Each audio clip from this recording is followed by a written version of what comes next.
tukapata time ya kuingia chini ili tuwaokoe. Bahati mzuri ama bahati mbaya, walikuwa 6 huko chini, lakini 3 wengine walikuwa mbele.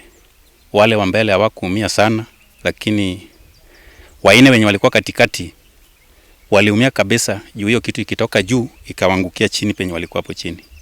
Sasa tumeokoa wale wenye tulikuwa tunawaona wa kwanza, wakatoka wakapelekwa hospitali, karibu watu 4. Hao 2 wenye wamebaki tumejaribu kung'ang'ana jinsi ya kuwatoa, tukajaribu sana, lakini kwa ajili ya mchanga kukua mingi hatungeweza kuwaokoa tuwatoe kama wako wazima wote. Bahati mbaya ama bahati mzuri, 2 wamekufa, tumewatoa kama tayari wamekufa. Sasa hizi ya kujenga, unajua shimo inatakana wanajenga. Sasa mwenye amesimamia kazi ndio iko na shida.